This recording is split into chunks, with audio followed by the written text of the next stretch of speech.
Be black. Be bold. Be innovative. Show the world equitable geo. We're coming together as a collective to celebrate people of African descent, the diaspora, and talking about geospatial equity and justice. You're listening to the North Star Gaze, a podcast with intimate stories from geo luminaries. Hi, everybody. I'm here today with Mike. Mike is the Senior Program Manager at National Academies. The National Academy of Science. Why don't you tell us a little bit about your career path? Sure. So, I'm Mike Feldman. I work at the National Academy of Sciences right now in the Gulf Research Program, and I'm the lead on environment there. I came there through a fortunate coincidence of working on a lot of these long-term programs. I started my career working on something called the Census of Marine Life, which was trying to count every living thing in the ocean. This was it's an absurd idea. No, I laugh because in my undergrad, I went to school near Presque Bay in Erie, Pennsylvania. And one of my favorite classes was my limnology class, which is the study of benthic ocean communities. Yeah. So we would take back our water samples and we would count all the algae and all the different biolife. Yes. So imagine doing that, but on a global scale. And so sort of cut my teeth on that, and then just kept sort of following the trajectory, and then Deepwater Horizon happened. So out of Deepwater Horizon, there was the second major spill of national significance for the U.S. It's really the third one in North America since 1979. Okay. It was, as with all those previous spills, it was new circumstance, new situation. And so we needed the best science available and the best scientists to try and get involved to help solve that problem. There's a lot of money that came out of that. And since then, I've been helping to direct various funding. From some of it was just given as donation, and a lot of it was out of penalty and criminal fines that came out of it. But the end goal here is to put that money back in the Gulf and do what we can to support the people that live there, whoever they are, wherever they are, so that they live a more sustainable, resilient future. Well, first, thank you for being a sponsor. Oh, it's our pleasure. Okay, so being in career spaces that are male-dominated, how do you go about helping others to create spaces at tables for people who don't look like you? There are two aspects to that, I guess. The one is there's the national academies themselves take this very seriously. And so before there's any activity that happens, there's a whole review committee that looks over the balance, composition, expertise, race, gender, age, every aspect of it, of any committee and any activity we go into. One of the challenges, though, especially in the natural sciences, is that a lot of the answers to that end up being, bearded white men are frankly, a lot of the people that pop up that seem like they have, at least on paper, the strongest credentials. But that's not where things are going now. And we need as broad opinions and ideas in the room as possible. These are major challenges, like dealing with sea level rise in the Gulf is a huge issue. And it's not the seas are rising there faster than anywhere else in the world right now. Not to mention, it's also the land's also sinking. Okay. So you have sort of this double whammy. And this is and it's actually where GIS storytelling comes into play in a significant way, is how do you convince the people, and this is a really hard thing to do, that live in areas that we know it's going to be flooded over and over again, and homes are going to be destroyed. Correct. And then in many cases, these people have lived there for generations. There's family roots and cultural ties, but it's also about safety. And so how do you get them to consider different options is a major, major challenge. And, using GIS and that idea of storytelling and mapping and more granularity as to exactly where people care about, how does this affect me? So you need to get down to their house, their block, their community. Level. That's right. Yes. Okay. So when Clinton made the call, you answered. Why? It more the other way around. As Clinton mentioned, this is something he was working on, and it helped take me out of, I've had equity training, DEI training, but a lot of times these are online courses that I'm clicking through, and it's fine. It's definitely a step in the right direction, I'd like to think. But seeing this event and seeing what the goals were for this event, I joked with my team. I said, we should be screaming from the mountaintops about this work and what they're doing, because this is actionable. And well, we welcome you to do so. I'm trying. Yes.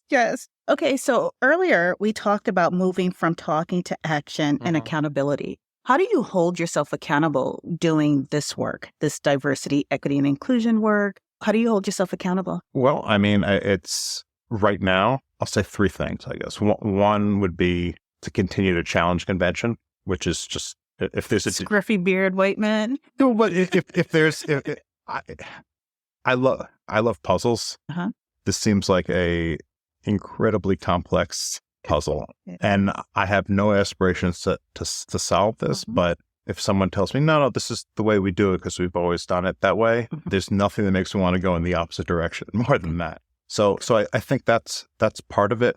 Understand that we can't keep doing business as usual. We can't keep funding the same scientists over and over again. We can't keep funding the same types of projects over and over again. And we need to think about different ways and different approaches. So that would be one thing. The other thing is to try and surround myself with people that are much smarter than I am. So that helps a lot. That's a really good check on me and my accountability. And then it's to just understand that you never stop learning, and I have a lot of learning that needs to happen. So listening and learning and interacting with people like Clinton and yourself and North Star they're small steps, but I think they're important steps to holding myself accountable. Well, it can't be comfortable. How do you navigate the discomfort that you might feel? Because I think we're in a space in our society where people are clinging to their comfort at the expense of being able to advance socially, being able to just advance innovation-wise. How do you deal with the discomfort? Because I know this conversation is not an easy conversation to have. Not. So how do you navigate the discomfort? Sometimes you just go for it. I think the only way you grow is to push your comfort levels. And if you stay with what you're comfortable with and stay in your lane, then that's where you're going to be. And if you want to grow and you want to challenge those conventions and change things, then you have to push the limits. And it's something I've tried to do throughout my entire career. And I sort of force everyone on my team to do the same thing. It's like, oh, you're uncomfortable talking in front of a large group of people. Well, guess what? You're giving a presentation. You're going to get 10 presentations. That's exactly right. And so it's, I think throwing myself in the middle of the fire and seeing how to do is a really good way of I want to push my comfort level. I'm not comfortable yet by any means. So that's a good thing. I know, but yeah, I'm not gonna shy away from it. Well, I will tell you, people will tell you that I'm going to always say the things that need to be said and, ask the questions that need to be asked. And it's never easy. So I definitely appreciate the transparency in having this conversation with me.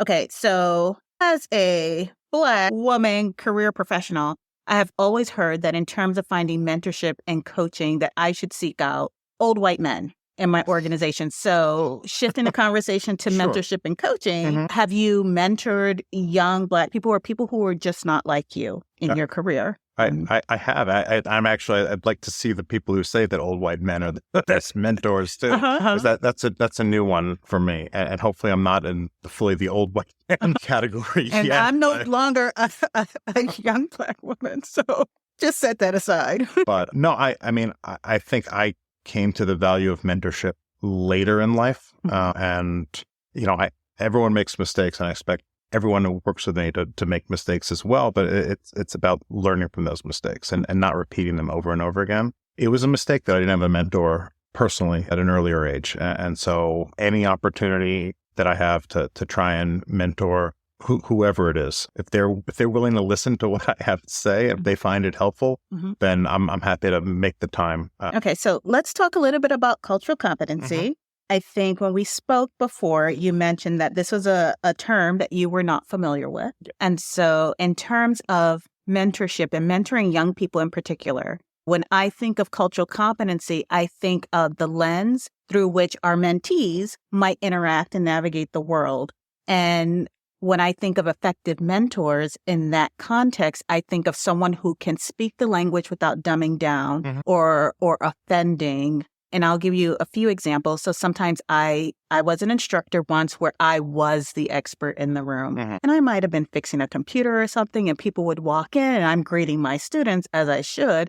and they would kind of give the impression or even voice that they're waiting for the instructor to show up. And I'm like, I am the instructor. I am the expert in the room. So there's a bit of a bias for who they expect to be leading that classroom, to be an expert in the technology. I am a native New Yorker, and you won't hear it unless I say water or something like that. We're in New York, Manhattan, so there we go. But understanding that, right, when people think of New York, they think of Manhattan, right? But I'm from Brooklyn, spent part of my time in Queens. Think of Long Island more than anything else. They're like, why don't you sound like that? I'm like, well, that's Long Island.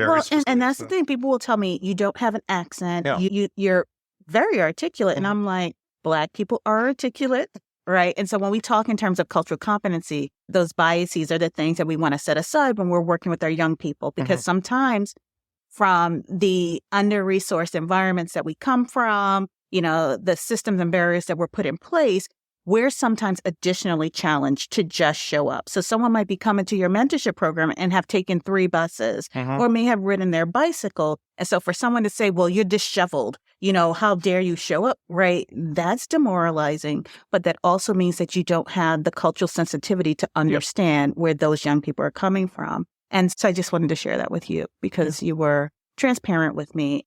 Over the time that North Star has been in place, we've had a number of organizations ask myself or Clinton or other North Star members to come and share and peel back the layers of skin of our experience. And my response and my urging to Clinton is that, no, we're not doing this alone. Yeah. If we're going to have the conversation, we're all pulling back skin. We're all putting skin in the game. So if we're going to be uncomfortable as Black people on the stage talking about our experience, we need white folks to come to the table and do the same. So I definitely appreciate your candor and transparency with telling me these are terms I hadn't heard before. With that lens, in terms of mentorship, I'll say that I don't know that I've been, with the context of, I don't know that I've necessarily been the best mentor to everyone, but I'm doing the best that I can. But there's sort of two things that I try really hard to do. One is recognizing very early on that treating people the way I would like to be treated is probably one of the worst things you could do. That everyone is different. Every individual has different things that motivate them and different points of stress. And the faster as a mentor that you can learn those and understand those, the more helpful you can be in understanding what they're. The other part, I'd say, is that mentorship, it's a two-way street, very much so. And that every mentor I've had and every mentee I've had, I've learned something from, and hopefully vice versa. So it's a growth opportunity for everybody involved. And I think that's so true, especially if you have kids. I tell you, I learned so much from my kids, so much things that I thought I forgot because we sometimes think that young people should be seen and not heard. And I'm just like, the way that my 9-year-old breaks down scientific concepts is amazing. But gosh, when they struggle, and it reminds me of my own struggles, and you just you want to help them so much, but you also know that there's they have to sort of figure some of those things out on their own.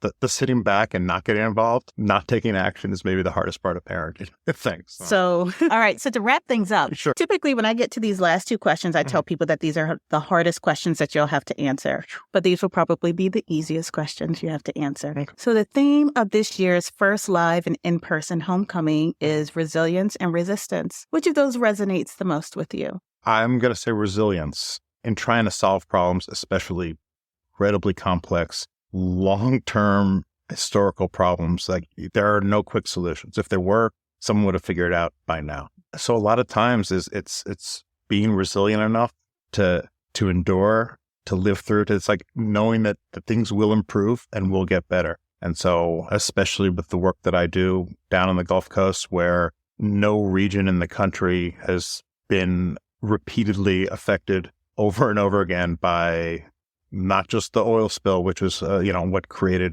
a lot of the work I do, but compounding disasters of repeated storms, of heat waves, of, and this is leaving politics out of it as well. Right, the non-existent climate change. Exactly right. So resilience, especially in the work that we do, is really, and personally, really resonates very much. This next question. Okay, I'm ready. You might need to tap into that 9-year-old brain. All right. Channel your 9-year-old. All right. Given your vast knowledge, and we know that little people can see beyond boundaries, if a zombie apocalypse were to happen now, what would be your approach to surviving? if a zombie apocalypse were happening right now, it's funny. Survival's not the first thing on my mind. The first thing is, where are my kids, and making sure that they're okay and they're safe, and then we'll figure it out from there. But that would be is to make sure that I'd have to cut this conversation short and get out the doors. Oh, see, you're a wonderful dad. The first person out the gate would be my 9-year-old. I'm like, you got to go, because she doesn't listen. I'm like, every morning we get in the car to go to school. I'm like, get in the car, close the door, put on your seatbelt. She gets in the car, she puts a bag down, she puts her seatbelt on, she turns to her sister, she has a conversation. I'm like, Noelle, if the zombie apocalypse was to happen now, the zombies would reach in and take you, and there's nothing I could do. She was like, well, Mommy, you wouldn't come get me? I said, no, you will be one of them. I gave you the tool. I said, exactly. Like I told you the entire sequence, everyone must stay in their lane and play their part. If it doesn't, you're going to be dinner. And so there we have it. Well, thank you so much for sitting here and having this conversation with me. I greatly appreciate it. Thank you for having me and asking me to do it. It was nice to talk. Yeah. Good. All right. And on that note, thank you to our listeners. I want to thank the sponsors of the 2023 Homecoming Conference event, which was held on Howard University's campus. Thank you, National Geographic Society, National Academy's Gulf Research Program, Mapping Black California, Hope and Heal, and Spatial GIS. We also want to give a special thanks to our guests. Thank you for trusting us with your stories. Shannon, Sandra, Kevin, Margot, Frank, Jen, Dr. Luberz, Carrie, Dr. Graham, Gloria, Michael, Eric, Sky, Nick, Dr. Yaboa Kwarkun, Veronique, and Dawn. We also want to thank Howard University for allowing us to present in the iconic browsing room. And to the North Star team, thank you, Shakanda, Raisha, Clinton, Erica, Yolanda, and our volunteers and student ambassadors. Thank you also to KMG.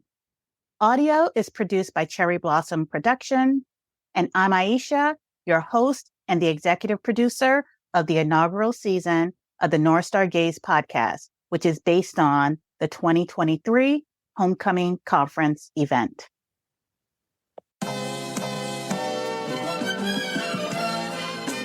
Thanks for listening to the North Star Gaze, intimate stories from geoluminaries. If you're inspired to advance racial justice in geo fields, please share this podcast with other listeners in your community. The intro and outro are produced by Organized Sound Productions with original music created by Kid Bodega.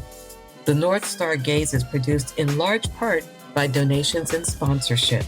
To learn more about North Star of GIS, check us out at northstarofgis.org and on Facebook or Instagram at GIS North Star. If you'd like to support this podcast and North Star of GIS, consider donating at northstarofgis.org/donate. Or to sponsor this podcast, email podcast@northstarofgis.org. You've been listening to the North Star Gaze.